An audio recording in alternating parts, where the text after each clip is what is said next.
Hello everyone. This is going to be my patient education video for the case study 2. I have Bob with me as my patient. I'm going to be picking his plaque index, his perio charting, and the heart toothbrush as my 3 things to educate him about. So with the plaque index, after I disclosed him, sat him up and did the calculation, I would hold up the mirror to him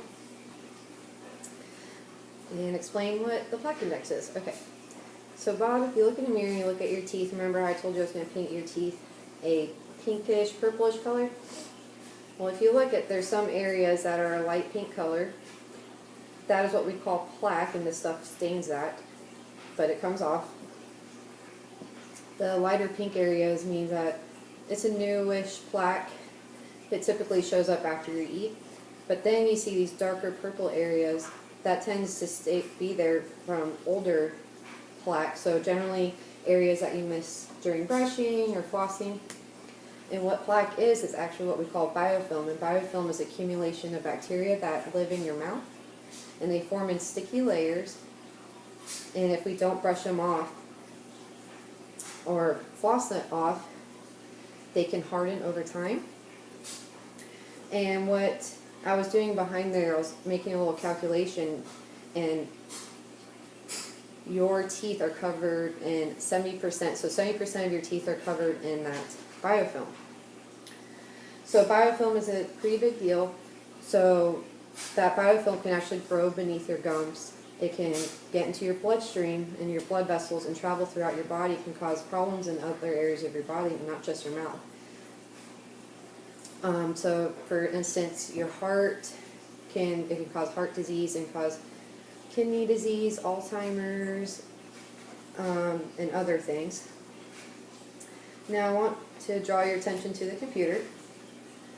You see here, if you remember earlier how I was telling you that I was going to take this little measuring stick I had and I was going to touch around your teeth to take measurements. Well, these are the measurements I was taking, and generally I like to see numbers of 3 or lower. And we do have some 3s, which is good, but I do have some areas of 4s. I also have areas of 5s. And I think, yep, couple 6s. So what does this mean? Well, I have your x-rays here, okay? So if you take a look. So typically this is where we want to see your bone levels on an x-ray. See this area right here? Well, your bone levels actually are down here. So since your bone levels are actually lower than where we like to see them, that indicates that you have bone loss. So why should we care about bone loss? Okay, on my flip chart. Okay. See this picture here? This is typically a healthy mouth. What we like to see is the nice pink gums right here, and they go in between the teeth. You see in this picture the bone levels are nice and high, like I was showing you on the x-ray. Without removing that biofilm and keeping it off your teeth, it can cause gingivitis next. And that gingivitis makes your gums very angry. So if you see right here, they look really red and inflamed. They can bleed easily. And if you see in this picture right here, your bone levels are still pretty high and healthy, but you see the biofilm is starting to build up. Without removing this, so gingivitis is reversible with proper removal of the biofilm, but if it's left, it can go into what we call periodontitis, and this is a gum disease. So with periodontitis, you can see right here your gums are a lot lower than these 2 pictures and exposes more of the tooth.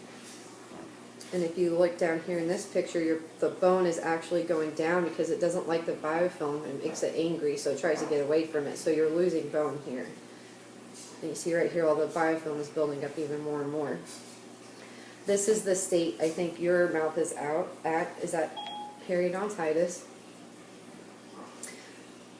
Unfortunately, with periodontitis, we cannot reverse it, but we can maintain it. So why should we maintain it? Well, so we don't get to this point. So at this point, you're at advanced periodontitis. You see here, this picture is awful. Your gums look really, really unhappy. and red and inflamed, and then the picture here, your bone levels are even receding more because they're still trying to get away from that biofilm. So biofilm makes them very angry. You see right here, the biofilm just keeps building and building and building up. So without regular maintenance, without us trying to improve your brushing and flossing, without you coming in to see me, you can get worse instead of maintaining that. Okay, and then the last thing we talk about is the toothbrush. So I know you told me earlier that you use a hard bristle toothbrush because you believe that that removes the plaque or biofilm off of your teeth better.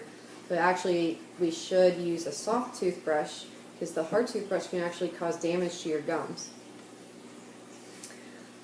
I'm going to put them right here, sorry. With the soft toothbrush, it actually is a lot nicer to your gums. It doesn't cause trauma to your gums like a harder toothbrush would, and we'll teach you how to use that. And that's it.